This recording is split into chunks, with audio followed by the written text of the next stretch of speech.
Assalamualaikum warahmatullahi wabarakatuh. Jumpa lagi bersama saya Hadi di channel Ngulik Sejarah. Pada video kali ini, saya akan kembali lagi membacakan suatu kisah misteri. Kali ini masih tetap berjudul Dedam Arwah Agatha. Memasuki part yang ketiga ya teman-teman. Dan untuk kalian yang belum menonton part sebelumnya, saya sarankan untuk kalian menontonnya terlebih dahulu agar kalian mengerti keseluruhan alur ceritanya dari awal sampai part akhir nantinya.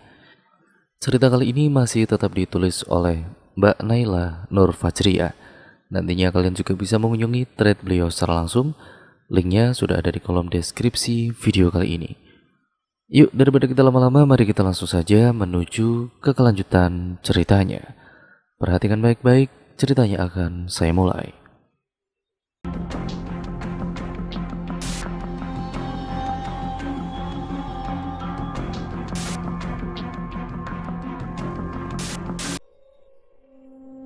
Tolong, jangan, lepaskan aku mohon. Suster Agatha ini meratap pilu kepada mereka. Para preman itu tidak menghiraukan ucapan serta isakan tangisnya. Mereka tetap kekeh dan ingin secepatnya menikmati surga dunia yang ada di depan matanya tersebut. Agatha terus meronta, melawan dengan seluruh tenaganya yang masih tersisa.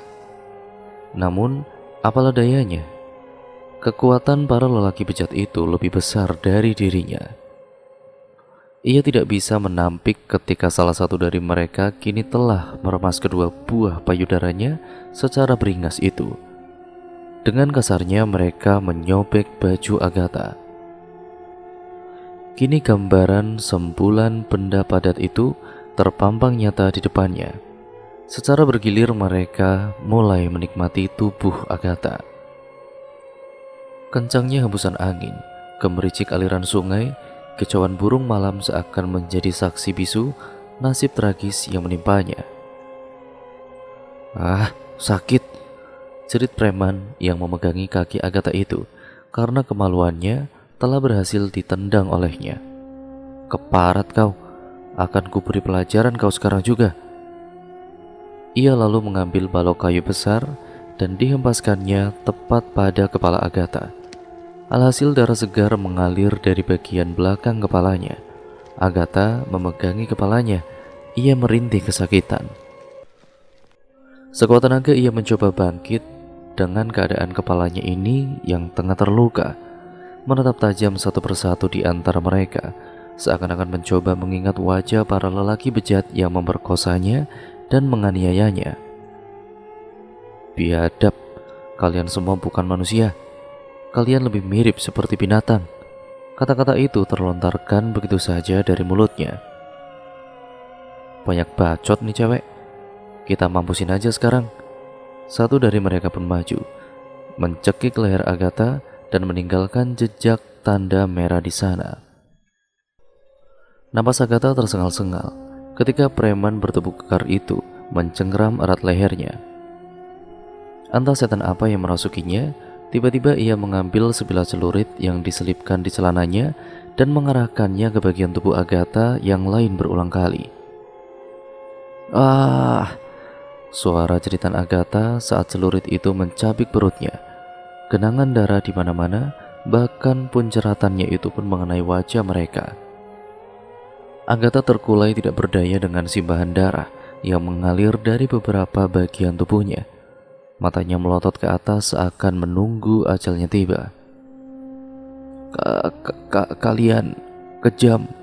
Aku akan membalas perbuatan kalian kepadaku." "I love you, Stephen." Itulah kata terakhir yang terucap dari mulutnya. Tangannya sempat menuliskan beberapa ungkapan perasaannya untuk kekasihnya. Ia dengan bantuan aliran darah di sebuah dinding yang berada di dekatnya. Setelah itu gadis malang itu mengembuskan napas terakhirnya. Mereka, para preman itu, maju mendekati jasad Agatha untuk memastikan bahwa ia benar-benar sudah tiada. Aduh, bagaimana ini? Dia mati, bos," ujar salah satu anak buahnya. "Sudah, biarkan saja. Sekarang bantu aku untuk memasukkan tubuhnya ke dalam karung itu," sambil menunjuk benda yang dimaksud. Tapi bos, sepertinya karung ini terlalu kecil. Tidak muat jika tubuhnya dimasukkan ke dalam sini, sahut anak buahnya lagi yang kini mengukur badan Agatha.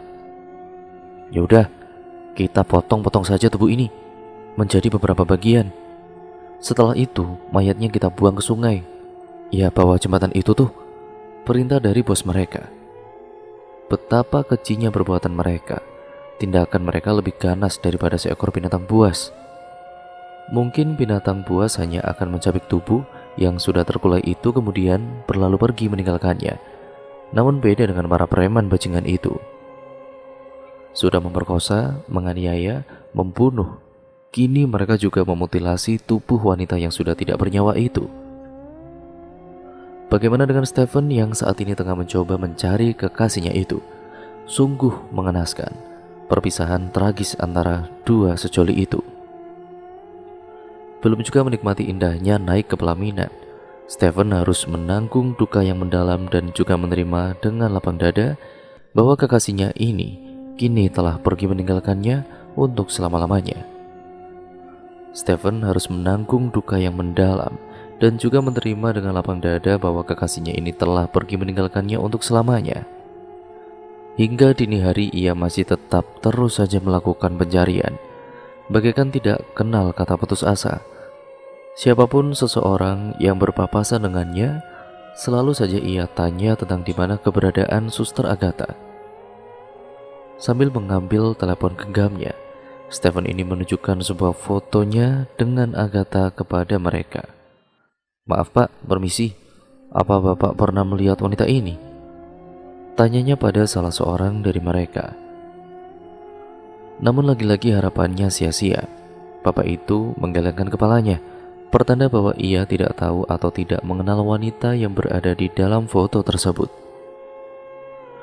Stephen jatuh tersungkur sembari matanya ini menatap foto kekasihnya yang berada di layar ponselnya. Di mana kamu sayang? Perlahan butiran air mata keluar membasahi pipinya. Hilangnya kekasihnya membuat keadaannya semakin terpuruk. Stephen memutuskan untuk kembali ke apartemennya untuk pencarian esok harinya. Ia mempunyai pikiran, siapa tahu saja Agatha sedang pulang ke kampung halamannya, atau memang sedang ada urusan mendadak hingga kekasihnya itu tidak sempat berpamitan dengannya. Cepat lempar karung itu ke sungai sebelum ada yang melihatnya, suruh bos preman itu kepada anggotanya. Karung yang berisi jasad Agatha yang telah terpotong-potong itu, menjadi beberapa bagian tentunya, itu dilemparkan ke dasar sungai di bawah jembatan. Malam itu arus sungai memang sedang mengalir dengan derasnya. Patut saja para lelaki bajingan itu berpikiran untuk segera menghilangkan jejaknya di sana. Selesai menjalankan tugasnya, mereka ini kembali ke markas untuk membersihkan percikan darah yang masih tersisa.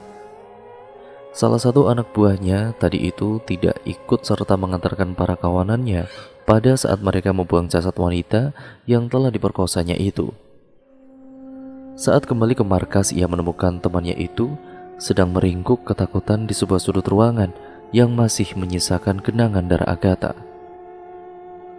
Preman itu seperti ketakutan saat para temannya itu mencoba bertanya dan mendekatinya. Bodoh, ada apa denganmu? Tanya preman bertubuh kekar itu kepadanya. Ia masih terdiam tanpa sepatah kata yang terucap dari bibirnya. Seperti layaknya orang gila, preman itu terus meringkuk sambil terus menangis. Komplotannya saling pandang satu sama lain melihat tingkah aneh anggotanya itu.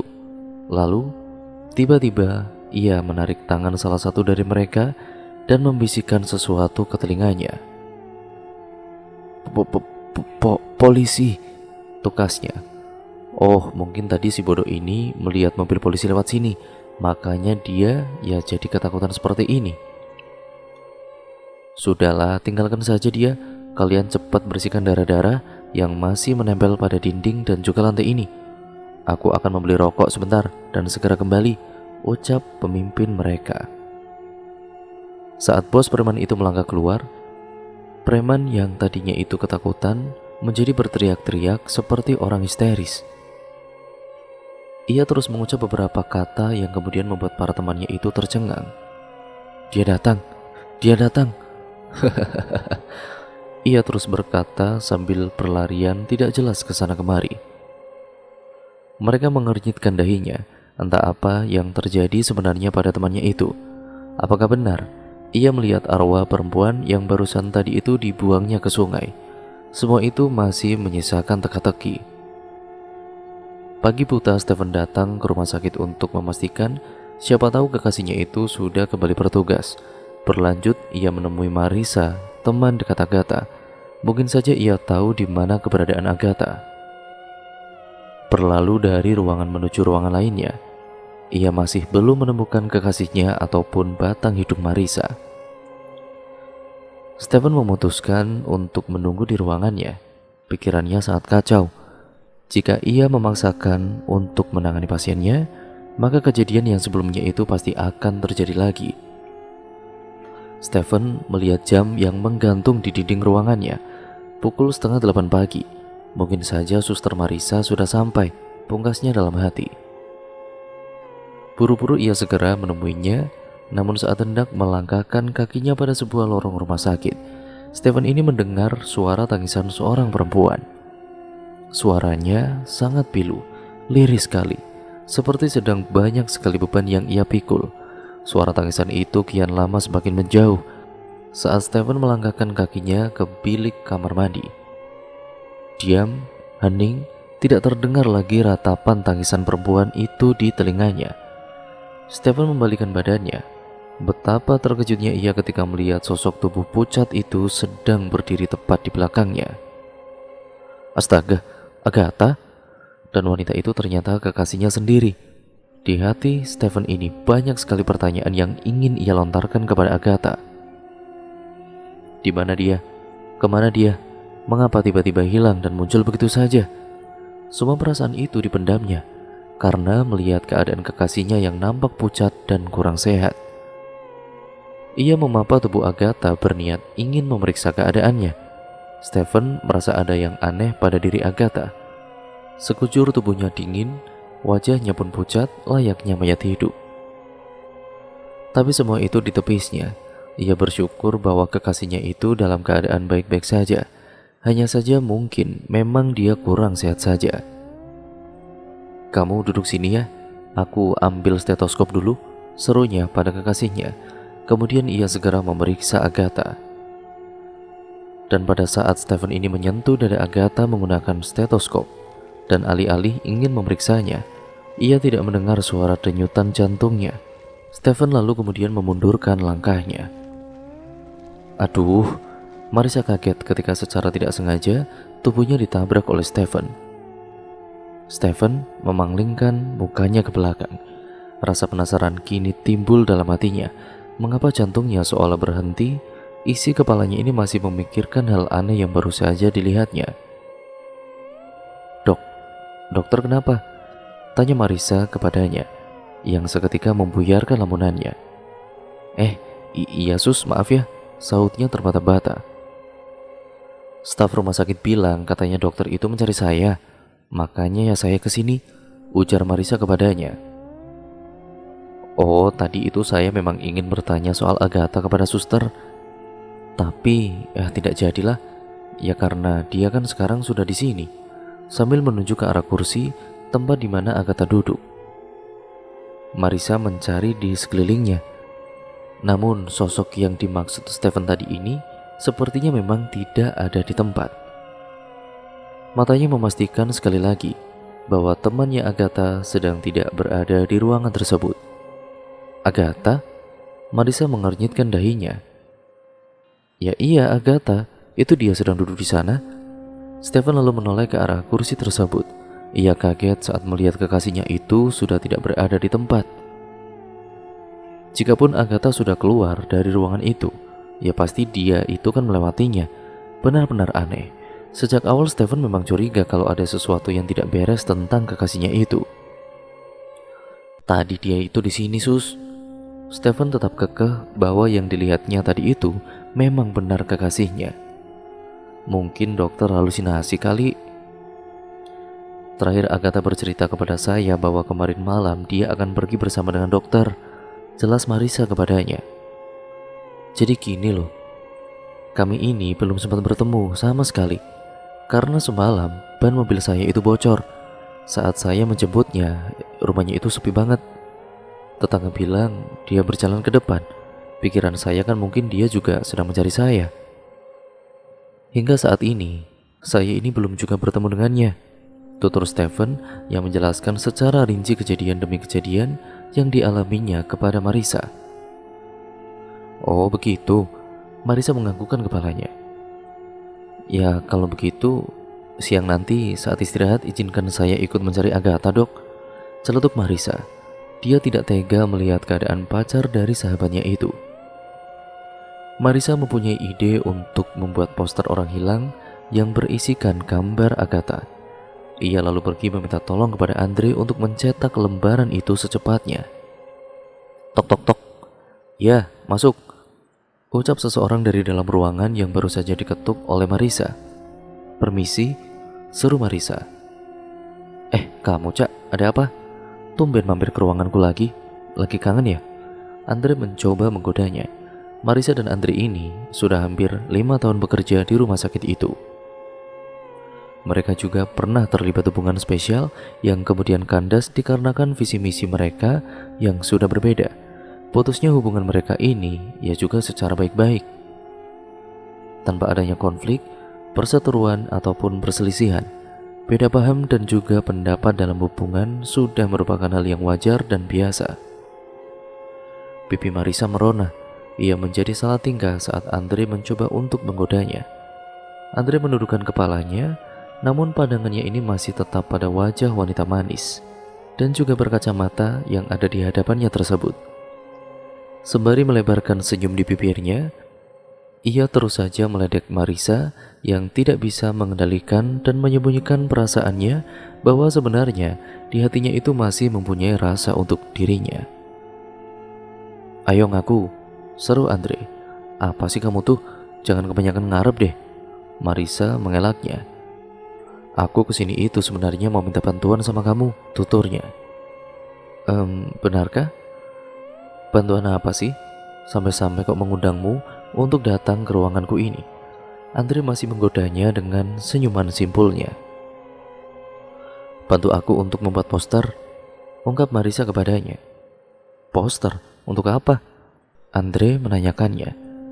Ya untuk apakah Marisa kok tiba-tiba ini menyuruhnya untuk membuat lembaran poster? Loh, kamu kan sahabat Dr. Stephen, masa gak tahu sih? Marisa malah balik bertanya. Sumpah, aku sama sekali gak tahu apa-apa. Memangnya ada apa sebenarnya? Celetuknya penasaran. Agatha itu hilang, Andre. Dengan wajah murung, Marisa mengatakannya kepada Andre. Apa? Bagaimana mungkin ini bisa terjadi?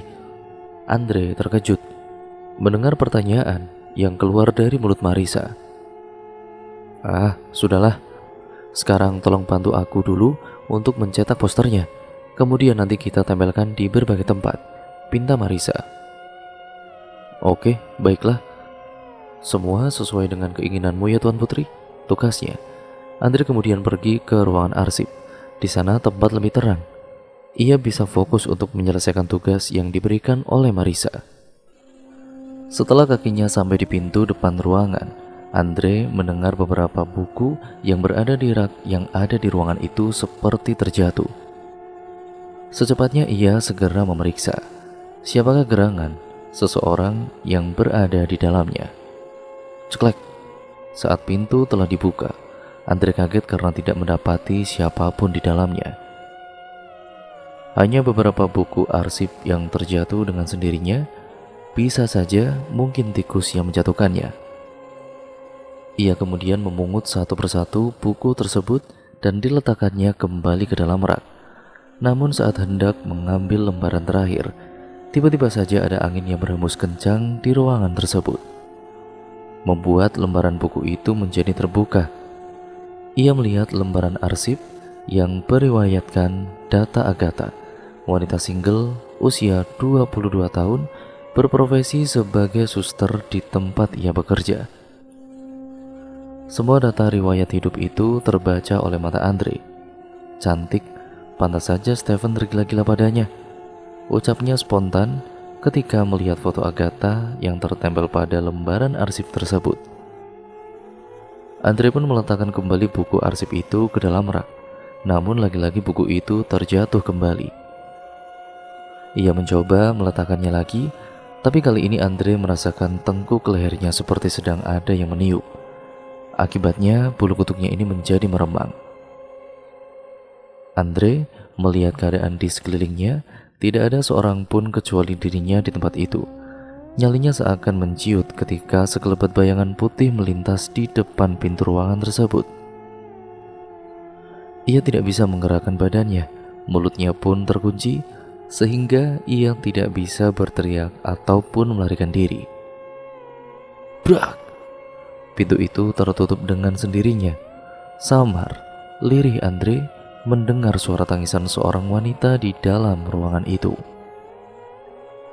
Keringat mulai bercucuran dari keningnya, lalu merambat ke wajahnya. Tubuhnya sudah kaku, ia hanya bisa pasrah. Sembari tetap memejamkan matanya, Andre membaca beberapa doa yang ia hafalkan dan ia pahami, berdalih mengusir ketakutan yang melandanya. Semoga saja penghuni rumah sakit itu segera pergi dan tidak mengganggunya lagi. Gret, Gret. Telinganya tiba-tiba saja menangkap suara cakaran di sebuah tembok atau kaca yang berada di sampingnya. Ya Tuhan, apalagi ini? Ia sudah tidak bisa membendung ketakutan yang luar biasa yang menghantui dirinya. Belum juga rasa itu hilang dalam hatinya, Andre sudah mendapati wajah pucat penuh darah itu sedang berdiri di hadapannya. Wah! Ia memanglingkan mukanya dan segera menutup lagi rapat-rapat matanya. Sesosok wanita berambut panjang tergerai, menggunakan baju serba putih, berwajah pucat dan penuh luka tusukan di beberapa bagian tubuhnya itu mencoba menyentuh pundak Andre. Dari matanya keluar darah yang menyerupai layaknya tangisan. Tolong aku. Arwah gentayangan itu seperti ingin meminta bantuan kepadanya. Tangisan pilu dan juga suara yang didengarnya itu seperti suara seseorang yang ia kenal. Ia juga merasa wajah seram menakutkan yang dilihatnya tadi itu juga tidak asing baginya. Sulit dicerna oleh pikirannya karena ketakutannya kini lebih besar daripada rasa keingintahuannya terhadap seonggok tubuh penuh luka yang ada di depannya itu. Andre mencoba untuk membuka matanya perlahan. Sosok mengerikan itu sudah tidak lagi menampakkan wujudnya. Tubuh yang tadinya itu kaku, sekarang sudah bisa digerakkan lagi. Secepatnya ia bergegas untuk menyelesaikan tugas dari Marissa dan segera pergi meninggalkan ruangan angker tersebut. Dengan tergopoh-gopoh, ia berlari mencari Marissa yang kala itu sedang bertugas membantu Stephen menangani pasien di ruangan khusus VVIP. Tanpa permisi, Andre ini langsung saja menyelonong masuk dan berjalan ke arah Marissa. Ia menyodorkan selembaran yang berisikan poster Agatha kepadanya. Marissa bisa menangkap tingkah laku aneh yang terjadi pada diri Andre. Dengus napas Andre yang tidak terkontrol itu bisa didengarnya. Kamu kenapa ngos-ngosan gitu? Kayak habis dikejar setan aja. Marissa mulai mencandainya. Shh. Andre menarik Marissa ke belakang agar perkataannya tadi tidak didengarkan oleh Stephen. Kamu itu kenapa sih? Ujar Marissa dengan heran melihat gelagat Andre. Ada hantu di ruangan arsip, celetuknya. Saat mendengar penjelasan dari Andre, Marissa ini malah mentertawainya, seolah ia tidak percaya dengan perkataan yang keluar dari mulut mantan kekasihnya itu. Cak, aku serius. Wajah hantu itu sepertinya aku mengenalnya, ungkap Andre. Hahaha, memangnya seperti siapa? Apa muka hantu itu mirip sepertimu? Kau ini lucu sekali. Marissa terus saja meledeknya. Aku juga tidak tahu, tapi sudahlah. Kamu juga tidak akan percaya, ucap Andre. Ngomong-ngomong, kok Stephen sudah bertugas? Apa hilangnya Agatha ini nantinya tidak akan mengganggu konsentrasinya dalam bekerja? Andre mulai mengkhawatirkan keadaan Stephen. Ya habis, bagaimana lagi? Hanya dokter Stephen kan satu-satunya dokter spesialis anak di sini. Semoga saja ya Andre, Agatha secepatnya bisa ditemukan. Ya aku tidak tega melihat keadaan temanmu itu yang kian hari semakin murung dan terus terpuruk, sambil menyandarkan kepalanya ke pundak Andre. Saat jam istirahat, rumah sakit sudah dimulai. Sesuai janjinya, Marissa dan juga Andre mulai membantu Stephen untuk menempelkan selembaran poster Agatha di berbagai tempat. Di pohon, di dinding, di tiang jalan, dan masih banyak tempat lainnya lagi. Tolong kalian bantu saya menyebarkan ini ya. Dre, kamu sebar di sana dan Suster Ica sebelah sana. Sedangkan aku akan menempelkan beberapa posternya di wilayah sini, pinta Stephen. Mereka berdua kemudian menganggukkan kepala. Semua poster kini ditempelkan di beberapa tempat yang berbeda. Hanya inilah harapan satu-satunya Stephen, yang semoga saja Agatha bisa lekas diketemukan. Sebenarnya, dalam benak Stephen terselip untuk mengajukan laporan hilangnya kekasihnya itu ke kantor polisi. Namun, setelah mempertimbangkannya lagi lebih dalam, proses penanganan berkas orang hilang harus menunggu waktu dulu sampai waktu 24 jam. Itulah penyebabnya mengapa Stephen mengurungkan niatnya dan memilih usulan dari Marissa untuk membuat lebaran poster saja. Saat mereka menempelkan poster, salah seorang pemuda dengan tidak sengaja memperhatikan dan melihat lebaran yang tertempel pada sebuah tiang listrik. Diamatinya sketsa wajah yang berada dalam lembaran itu, dan nampaknya wajah itu seperti tidak asing baginya. Sambil berjalan, lelaki itu terus berpikir keras, mencoba mengingat siapakah gerangan gadis hilang yang ada di lembaran poster itu. Ah, sial, wanita itu kan. Lelaki itu kemudian lari terbirit-birit menuju sebuah tempat yang di sana telah terlihat beberapa temannya yang sedang bermain kartu. Gawat! Dengan napasnya yang tersengal-sengal, ia mencoba memberitahu semua temannya. Kok ini kenapa? Satu temannya menggelengkan kepala, melihat temannya yang lain datang tergopoh seperti sedang dikejar oleh sesuatu. Wanita yang kita perkosa itu, dia. Ucapannya terputus-putus karena ia belum bisa mengontrol deru nafasnya. Udah, sini, duduklah. Temannya menarik tangannya dan mendudukkannya di sebuah amben yang terbuat dari kayu. Tarik nafasmu dulu perlahan, terus buang, suruh temannya itu padanya. Kalau sudah tenang, ceritakan pada kami apa yang sebenarnya terjadi, ucapnya lagi. Apa kau ingat wanita yang kita bunuh tempo itu? Dengan wajah serius, dia mulai berkata. Semuanya kemudian meninggalkan kegiatannya yang tadinya tidak memperdulikan dan lebih memilih fokus bermain kartu. Kini mereka mulai mengerumuni Mugidi. Seorang lelaki yang saat ini tengah bercerita mengenai selebaran poster yang ditempel di beberapa tempat yang dilaluinya tadi. Mereka semua mengangguk saat Mugidi bertanya tentang seorang wanita yang kala itu dibawa ke markasnya lalu diperkosa oleh mereka. Aku tadi melihat wajah wanita yang kita bunuh itu ada di poster yang saat ini tertempel dan mulai tersebar di berbagai tempat, ungkap Mugidi kepada kelompok gengnya itu. Apa kau serius? Tanya seorang lelaki bertubuh kekar itu padanya. Iya bos, aku serius bos, balasnya meyakinkan mereka. Wah, benar-benar gawat ini.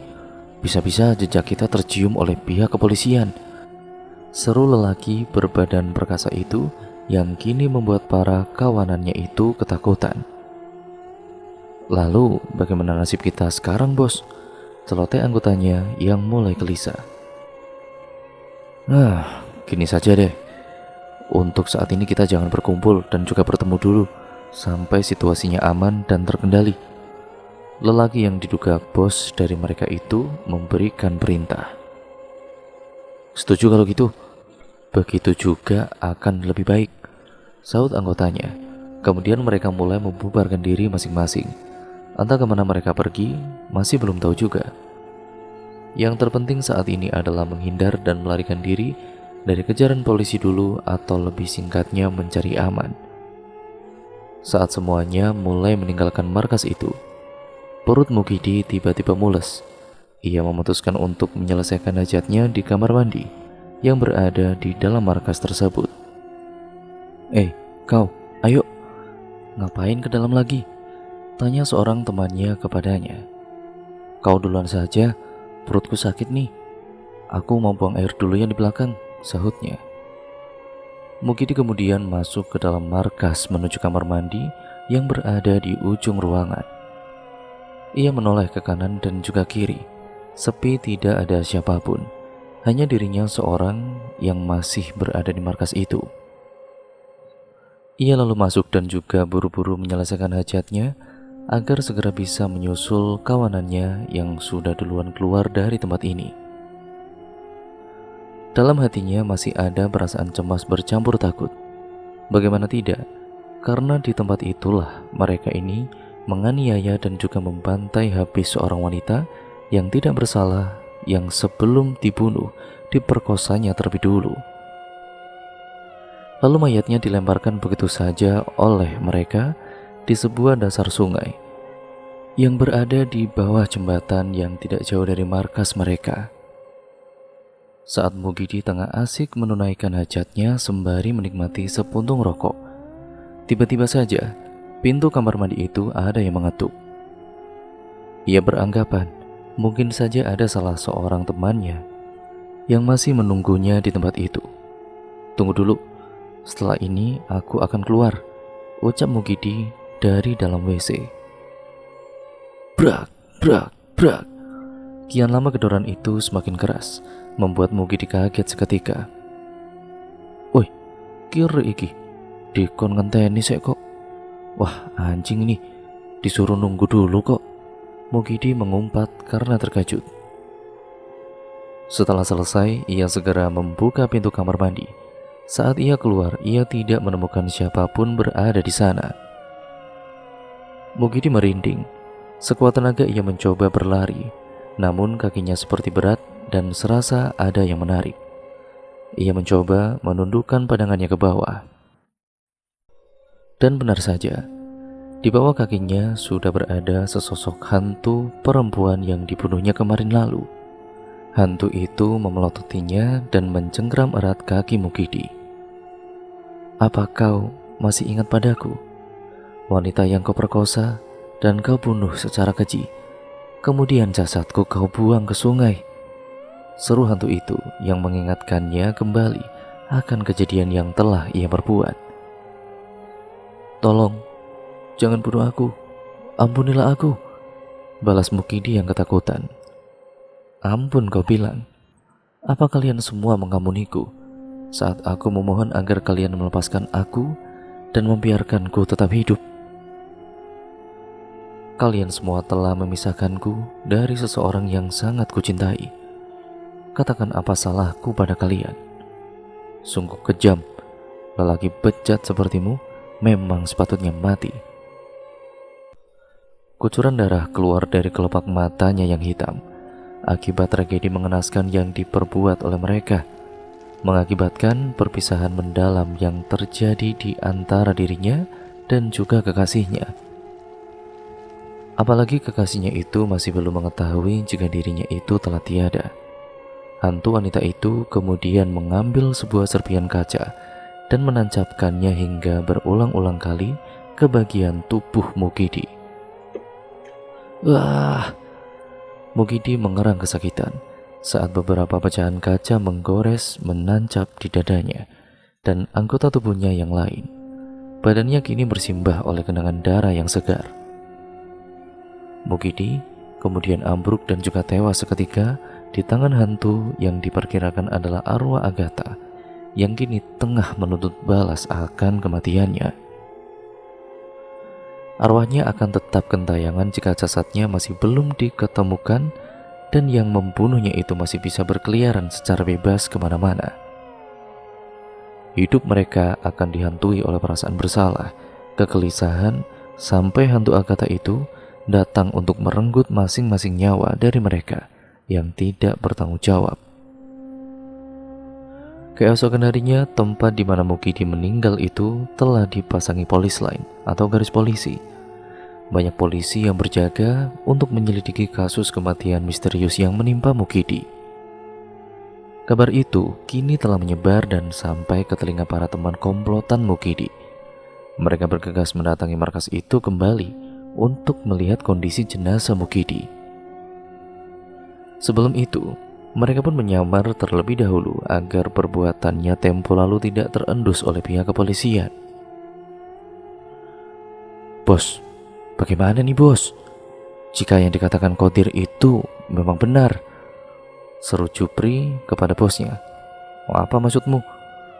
Ia bertanya balik apa maksud dari ucapan Jupri. "Ya, kalau Mukidi tewas di tangan hantu perempuan yang tempo itu kita bunuh," ungkap Jupri. "Alah, paling Mukidi itu mati karena terpleset saat ke kamar mandi paling." "Sudah, jangan berpikiran aneh-aneh," celoteh lelaki berbadan kekar itu kepada anak buahnya. "Tapi bos, buktinya Qadir kan sekarang juga gila," ucap Jupri kembali. "Ah, sudah, kau ini terlalu paranoid sekali," sahutnya. Saat mereka telah sampai di markas itu, mereka melihat beberapa petugas rumah sakit telah membawa jenazah Mukidi ke ambulan yang kemudian dibawa ke rumah sakit untuk diotopsi. Jupri dan juga bosnya pun mengurungkan niatnya dan kembali pulang. Setibanya mobil ambulans di rumah sakit itu, jenazah Mukidi kini akan dipindahkan ke kamar jenazah. Sembari tetap menunggu kehadiran dokter forensik untuk mengungkap misteri di balik kematiannya. Setelah didiagnosis, dokter forensik akan menyimpulkan atau membuat deskripsi terkait luka, penyakit, ataupun kematian. Saat mayat Mukidi melintasi Stephen merasakan ada sesuatu yang bergejolak di dalam hatinya. Entah mengapa mendadak ia penasaran dengan kasus kematian yang menimpa Mukidi. Hasrat keingintahuannya seakan menyuruhnya untuk menyelidiki misteri kematian yang masih menjadi teka-teki itu. Tanpa sepengetahuan siapapun, Stephen ini mulai mengikuti petugas ambulan itu hingga sampai ke kamar mayat. Mungkin yang dilakukannya ini memang sedikit konyol. Tanpa tahu dan juga tanpa sebab, ia mengikuti sesosok jasad yang tidak dikenalinya itu. Ia mengendap-endap kemudian bersembunyi di sebalik tembok rumah sakit agar gelagatnya tidak diketahui oleh seseorang di sana. Saat petugas yang mengantar jenazah itu keluar, buru-burulah Stephen ini masuk ke ruangan tersebut. Ia mencari satu persatu nama jenazah yang dicarinya tadi. "Siapa tadi ya namanya? Kok aku lupa sih?" ucap Stephen lirih. Mata Stephen ini tiba-tibanya menangkap sesuatu yang menetes di balik keranjang yang berisikan jenazah itu. Ia melihat genangan darah, mungkin itulah dia mayat yang baru saja dibawa masuk. Stephen lalu kemudian menutup hidung dan juga mulutnya menggunakan masker.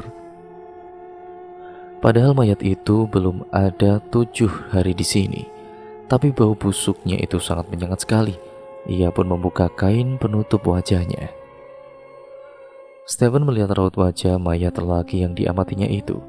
Matanya melotot, mulutnya menganga, serta banyak sekali pecahan-pecahan beling yang berserakan menancap di beberapa bagian tubuhnya. Ia kemudian menutup mata mayat yang melotot itu dengan tangannya. Namun matanya ini kembali terbuka lagi. Stephen ini terperanjat kaget, apakah sebenarnya yang terjadi pada lelaki ini? Mengapa ia tewas secara mengenaskan seperti ini? Ya memang, mungkin ini bukan tugasnya untuk menyelidiki hal aneh tersebut. Semua itu sudah menjadi tugas dokter forensik. Namun Stephen ini merasa bahwa kematian mayat itu seperti ada sangkut pautnya dengannya. Stephen kembali kaget sesaat ada sebuah tangan yang menyentuh pundaknya. Matanya terbelalak. Bagaimana jika yang menepuk bagian tubuhnya itu bukan manusia? Pikirannya menjadi kemana-mana. "Apa yang Anda lakukan di sini?" tanya seseorang yang berada di belakangnya. Stephen pun lalu menoleh. Dilihatnya seorang petugas yang berpakaian randa, lebih pada seorang astronot, panas, pengap, dan tertutup. Rupanya dokter forensik itu sudah datang. Oh tidak, saya hanya ingin memeriksa ruangan ini saja kok. Dan kebetulan melihat satu mayat yang baru saja datang. Saya melihat kain penutup ini tersingkap dan saya hanya ingin membenahinya, ungkap Stephen yang kemudian menutup kembali kain yang dibukanya tadi. Baiklah, saya minta tolong kepada Anda untuk keluar terlebih dahulu dari ruangan ini, karena saya akan segera melakukan otopsi pada jenazah ini, pinta dokter forensik itu kepada Stephen. Stephen kemudian menganggukkan kepalanya. Ia lebih baik menunggu hasilnya daripada harus tetap memaksakan niatnya untuk masuk ke dalam kamar jenazah bersama dua orang dokter forensik yang mulai bertugas itu. Stephen kemudian berlalu meninggalkan kamar jenazah itu dan kembali ke ruangannya. Saat akan melewati tempat bagian administrasi, ia melihat Andre dan Marisa tengah berbincang serius. Di tangan mereka, masing-masing ini terdapat beberapa lembaran yang digulung. Stephen pun menghampiri mereka. Sedang ngobrol apa? Kok sepertinya serius sekali? Tanya Stephen kepada mereka. Mereka berdua tidak lekas menjawab dan malah memberikan selebaran kertas itu kepada Stephen. Apa ini? Stephen bertanya kembali. Lihatlah sendiri, ucap Andre dan Marisa secara bersamaan. Raut muka mereka ini seperti sedang kesal dengan seseorang. Loh, ini kan... Stephen bingung. Mengapa poster Agatha yang telah ditempelkannya bersama mereka tiba-tiba saja ada di tangannya? Itulah yang tidak kami mengerti, Steph. Aku menemukan selebaran poster Agatha yang kita tempel waktu itu tadi tengah berserakan di jalanan. Entahlah siapa yang melepasnya, pungkas Andre geram. Apakah dia seseorang yang ada hubungannya dengan menghilangnya Agatha? Mereka sepertinya tidak ingin kita mengorek dan juga membongkar kasus ini. Makanya mereka melepas semua poster ini dan membuangnya begitu saja, ungkap Stephen. Ia seperti sudah curiga pada seseorang yang kini melepas poster yang berisikan foto kekasihnya itu. Dari awal Stephen ini sudah menduga bahwa beberapa terakhir ini ada kejadian aneh yang tidak ia ketahui, termasuk misteri kematian pada jasad yang ditemuinya tadi. Menurut keterangan polisi, lelaki itu terjatuh saat hendak ke kamar mandi. Sedangkan tancapan beling itu bisa saja saat terjatuh serpihan kaca yang berserakan itu mengenai tubuhnya. Namun keterangan dari polisi itu masih belum meyakinkan. Stephen masih tetap menunggu hasil penyidikan dari dokter forensik yang tengah menjalani tugasnya. Pemeriksaan hasil otopsi kurang lebih harus menunggu sekitar 2-3 jam. Dokter patologi forensik akan mendiagnosis korban dengan menyelidiki sampel bukti berdasarkan morfologi organ seperti pemeriksaan sidik jari dan DNA darah. Pemeriksaan bukti jejak rambut dan serat, cat dan juga polimer, kaca, tanah, dan lain-lain. Pemeriksaan senjata api dan peralatan juga analisis tulisan tangan. Menurut yang ia ketahui, dalam mengungkap suatu kasus, ada 2 jenis pemeriksa yang akan diminta dari pihak penyidik, yaitu pemeriksaan luar jenazah, yaitu visum luar, maupun pemeriksaan dalam jenazah, visum dalam ataupun otopsi. Jenis pemeriksa pun tergantung pada kepentingan kasus yang ditangani penyidik, dan lewat proses otopsi kita bisa memastikan sebab dari kematiannya. Jadi, kadang evakuasi itu ada yang baik, ada yang buruk. Kalau yang baik, saat dievakuasi jenazah langsung dimasukkan ke dalam body bag, diberi label, dan diserahkan langsung ke tim DVI. Karena biasanya masih ada properti yang melekat pada tubuh korban. Dokter forensik itu pun keluar dari kamar jenazah. Sesegera mungkin Stephen menguping pembicaraan yang terjadi antara dokter forensik itu dengan beberapa anggota kepolisian. Mereka mengatakan hasil otopsi lama keluar dikarenakan ada bagian luka yang membutuhkan pemeriksaan mikroskopik. untuk menentukan apakah luka terjadi setelah atau sebelum kematiannya. Menurutnya, otopsi harus dilakukan secepat mungkin, biasanya 2-3 hari setelah kematian seseorang. Ini dilakukan untuk mencegah hilangnya informasi penting akibat proses pembusukan mayat. Secara umum, prosedur bedah mayat menjadi 2 tahapan, yakni pemeriksaan eksternal dan pemeriksaan internal. Ikatan antara aktin dan juga miosin di otot manusia akan tetap menggumpal dan terjadilah kekakuan jenazah. Kaku mayat akan mulai muncul 2 jam postmortem atau setelah kematian. Ciri fisik akan semakin dapat teridentifikasi hingga mencapai titik maksimal pada 12 jam postmortem. Sekitar 3-5 hari kematian, bakteri mulai berkembang biak dan menghasilkan gas seperti karbon dioksida, metana, nitrogen, dan hidrogen sulfida. Gas inilah yang menjadi alasan mengapa tubuh bisa mengembung. Stephen, apa yang kau lakukan di sini? Stephen yang sedang asik mendengarkan percakapan mereka menjadi terkejut saat Andre tiba-tiba saja mengagetkannya dan menepuk punggungnya dari belakang. "Shh," seru Stephen. Ia ingin agar Andre memelankan suaranya supaya tidak terdengar kedua dokter forensik itu jikalau Stephen ini sedang menguping pembicaraan mereka. Stephen kemudian menarik lengan Andre. Mereka lalu keluar melalui lobi rumah sakit dan berbincang di sana. "Apa yang kau lakukan tadi?" tanya Andre yang heran melihat gelagat aneh Stephen. "Oh, tadi itu. Aku hanya ingin tahu saja kok apa yang sebenarnya terjadi pada jenazah yang diotopsi itu," ungkap Stephen. "Hah, sepenting itukah? Sampai-sampai harus membuatmu ini mengendap-endap dan bersembunyi seperti tadi?" sahut Andre. Raut mukanya pun penuh dengan rasa penasaran. "Entahlah, sepertinya aku ini merasakan bahwa kematiannya itu ada keterkaitannya denganku," tukas Stephen. "Ah, sudahlah.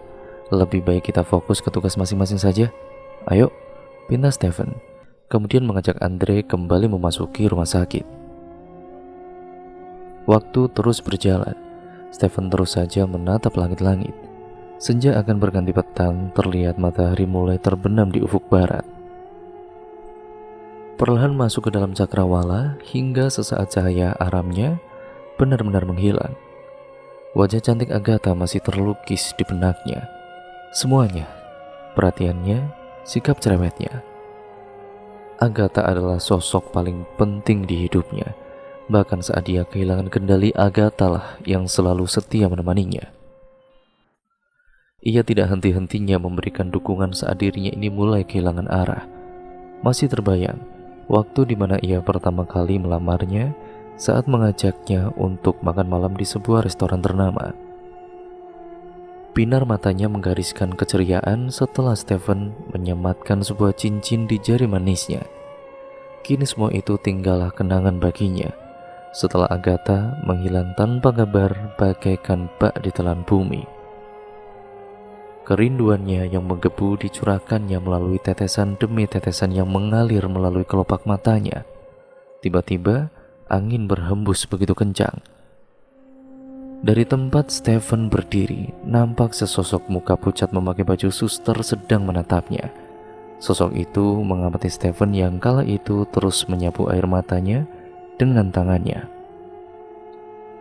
Tidak lama, sosok yang menampakkan diri layaknya suster itu sudah berada tepat di belakangnya. Ia menyandarkan kepalanya pada bahu Stephen.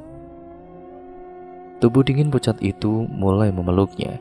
Stephen pun merasakan hawa dingin di sekujur tubuhnya. Ia berpikir mungkin dikarenakan angin malam yang masuk melalui celah jendela yang berada di depannya. Sosok itu merupakan jelmaan dari arwah Agatha yang masih bergentayangan. Sama halnya dengan Stephen, walaupun nyawanya telah terpisah dari raganya, ia masih mempunyai ikatan yang kuat dengannya. Agatha juga merasakan hal yang serupa, yaitu sebuah kerinduan yang tidak bisa ia ungkapkan. Kesedihan yang dirasakan Stephen, ia pun juga bisa merasakannya. Agatha akan terus berkeliaran sampai sosok yang memperkosa dan juga membunuhnya itu mendapatkan hukuman yang setimpal atas perbuatan yang dilakukannya padanya tentunya. Satu demi satu, para preman itu akan menemui ajalnya. Saat Stephen masih memikirkan tentang Agatha, kedua dokter forensik yang memeriksa mayat Mukidi itu pun melintas di hadapannya. Keduanya nampak serius membicarakan suatu hal yang menyangkut kematian janggal yang menimpa Mukidi. Tapi Pak, jika bukan pembunuhan, lalu apa? Saat kita tadi menanganinya, tidak ada satu sidik jari pun yang menempel pada tubuh korban, tutur ahli forensik itu kepada satu temannya. Entahlah, saya juga bingung, sahutnya. Kemudian mereka kembali berjalan menuju lorong rumah sakit, tidak tahu arah tujuannya hendak kemana. Stephen yang mendengar perbincangan mereka pun langsung menangkap sesuatu. Dugaan tentang kematian Mukidi yang janggal ternyata benar. Bukan tanpa sebab, awal kedatangan mayat itu memang sudah mencuri perhatiannya. Di hatinya terungkap sebuah misteri. Apakah mungkin mayat itu ada hubungannya dengan menghilangnya Agatha? Namun, jika memang Agatha itu sudah tiada, lalu di manakah jasadnya? Stephen ini menarik kembali kata-kata yang terucap begitu saja dari mulutnya. Ditepisnya hal buruk tentang Agatha. Sampai saat ini pun Stephen masih setia menunggu kepulangan Agatha. Ia kemudian menutup gorden jendela itu dan berlalu pergi meninggalkan koridor rumah sakit menuju kamar jenazah. Saat hendak akan ke sana, Stephen ini melihat beberapa petugas polisi sedang berjaga-jaga di luaran ruangan jenazah tersebut. Ada apakah gerangan? Ia pun kurang tahu. Ia lalu melangkah menuju tempat bagian administrasi untuk menanyakan hal detail tentang penjagaan yang dilakukan di ruangan itu. Sus, ada apa? Kok ruang jenazah itu dijaga ketat oleh beberapa petugas dari kepolisian? Tanya Stephen kepada salah seorang suster yang bertugas di bagian administrasi tersebut. Kurang tahu dok, saya lebih jelasnya. Pokoknya setelah mayat seorang lelaki itu dipindahkan ke sini, anggota kepolisian ini meminta izin kepada manajer rumah sakit untuk memperketat penjagaan. Begitulah penuturan dari suster itu. Stephen kemudian keluar meninggalkan rumah sakit. Jas dan juga atribut lainnya masih menempel pada tubuhnya. Ia berniat untuk menghirup udara malam sejenak, melepas penat sekaligus melakukan hal-hal janggal di luar pemikirannya. Otaknya tidak mampu menangkap asumsi yang dirasakan oleh hatinya. Menghilangnya Agatha, kemudian kematian yang dirasakan tidak wajar pada mayat itu, sungguh benar-benar membuat Stephen ini gusar. Mengapa akhir-akhir ini banyak sekali hal-hal di pikirannya? Harusnya ia tetap fokus saja pada pencarian Agatha. Ini malah semakin merambat kemana-mana. Urusan pembedahan mayat kan sudah menjadi tanggung jawab ahli forensik. Namun, mengapa hatinya seakan turut ingin menyingkap sebuah misteri yang belum terungkap? Ia meneguk sebotol minuman yang berada di genggamannya. Minuman itu didapatkannya saat ia berada di tempat administrasi tadi. Entah milik siapa ia tidak tahu. Wadahnya pun juga masih dalam keadaan utuh dan belum sempat diminum. Mungkin memang punya suster yang berjaga tadi itu. Tanpa berpikir panjang, Stephen langsung membawa lari minuman tidak bertuan itu untuk melepas dahaganya.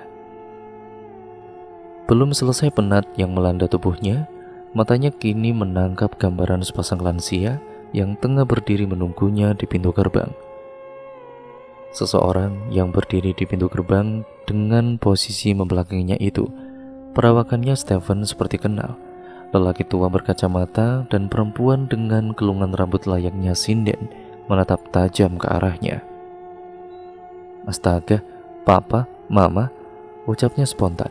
Mengapa tiba-tiba kedua orang tuanya datang ke tempat kerjanya? Apakah mereka berdua memang sedang sakit? Stephen pun berlalu menghampiri mereka. Sebenarnya Stephen pun agak canggung dengan situasi ini. Mengingat hubungannya dulu dengan kedua orang tuanya pernah merenggang gara-gara kepergian satu-satunya kakak yang dicintainya. Namun ia mengesampingkan egonya. Walau bagaimanapun ya mereka tetap orang tuanya, tetap keluarganya, sosok yang paling Stephen sayangi. Pa, Mah. Ia menjabat tangan kedua orang tuanya dan menciumnya. Stephen, kita pulang sebentar ya. Ada yang mau papa dan mama bicarakan. Tutur lelaki tua itu kepada anaknya. Tapi ada apa? Mengapa mendadak begini? Dan Stephen juga masih ada banyak pekerjaan di dalam. Pungkas Stephen menjelaskan. Steph, jangan membantah. Ini cuma sebentar. Menyangkut masa depan kamu juga. Mamanya menjawab ketus. Ia tidak menerima apapun alasan Stephen, sekalipun itu menyangkut tentang pekerjaannya. Oke, Stephen ikut. Tapi sebentar. Stephen minta izin dulu dengan manajer rumah sakit ini, ujarnya. Kemudian Stephen berlalu meninggalkan orang tuanya dan masuk ke dalam. Sekitar beberapa menit, Stephen lalu keluar dan turut mengikuti orang tuanya menumpangi sebuah mobil sedan klasik milik keluarganya itu. Entah akan dibawa kemana, Stephen pun masih belum tahu. Stephen duduk di samping sopir pribadi keluarganya, sedangkan papa dan juga mamanya menduduki jok di bagian belakang. Dalam perjalanan itu, tidak ada satupun dari mereka yang memulai percakapan. Hati kecil Stephen berniat menanyakan kabar mereka, namun sepertinya kemarahan dari raut wajah mereka belum sepenuhnya pudar. Sehingga ia pun mengurungkan niatnya dan memilih untuk diam. Loh, ini kan... Stephen sangat terkejut ketika mobil yang ditumpanginya membelokkan lajunya dan memberhentikannya di sebuah restoran mewah, tempat di mana ia pernah melamar kekasihnya dulu. Ayo turun dan rapikan kemejamu. Dengan judes mamanya ini memerintahkan Stephen agar segera membenahi bajunya. Memang saat memutuskan untuk mengikuti kemauan orang tuanya, Stephen belum sempat membersihkan dirinya ataupun berganti pakaian. Semua itu terjadi secara mendadak, sehingga tubuh Stephen saat ini masih bau akan peluh keringat. Ia pun memakaikan sedikit parfum ke bagian lehernya agar aromanya mengurangi bau pada kemejanya. Setelah sampai ke sebuah meja makan, ia melihat ada seorang ibu yang berusia sama dengan mamanya, dan di sampingnya berdiri seorang wanita cantik yang masih sangat muda. Mereka menorehkan kilasan senyum padanya. Sapaan terlontar dari mulut mereka sesudah Stephen mendekatkan langkahnya. Wah, ini pasti Stephen ya. Cepat sekali ya besarnya. Padahal pas waktu kecil tante sering loh gendongin kamu, ucap ibu itu pada Stephen. Agaknya mereka paham betul dengan keluarga Stephen itu. Maaf, tante siapa ya? Tanya Stephen. Ia seakan lupa dengan sosok dua orang wanita yang berada di depannya itu. Loh, gimana toh? Sahut perempuan berumur itu dengan heran. Nak, ini Tante Eva, dan di sebelahnya itu Clara, putrinya. Timbal mamanya yang memperkenalkan kembali mereka. Stephen berusaha mengingatnya, nama Clara itu seperti tidak asing baginya. Astaga, Clara yang dulu kecilnya itu gemuk dan suka makan itu ya? Wah, sumpah, gak ngenalin kamu sih aku. Progresnya cepat sekali. Ngomong-ngomong, dietmu itu berhasil juga ya? Gurau Stephen pada wanita yang bernama Clara itu. Steph, kamu ini ya memang tidak pernah berubah, seru gadis cantik berambut panjang itu sambil tangannya ini mencubit kecil lengan Stephen. Rupanya Clara itu adalah teman masa kecil Stephen, dan Tante Eva selaku mama dari Clara adalah sahabat baik mamanya. Dan cerita pun akhirnya bersambung ke part yang selanjutnya. Jadi untuk kalian yang penasaran bagaimana kelanjutan ceritanya, makanya kalian tetap stay tune terus di channel ini ya teman-teman. Jangan lupa untuk kalian like, comment, dan share sebanyak-banyaknya. Dan jangan lupa pula untuk kalian subscribe dan nyalakan tombol lonceng notifikasinya, agar kalian tidak ketinggalan video terbaru selanjutnya dari channel ini ya teman-teman. Kelanjutan ceritanya bagaimana pastilah akan sangat seru. Jadi nantikan terus hanya di channel ini ya teman-teman. Sekian dan sekarang video ini saya akan akhiri. Sampai berjumpa pada video terbaru selanjutnya. Wassalamualaikum warahmatullahi wabarakatuh.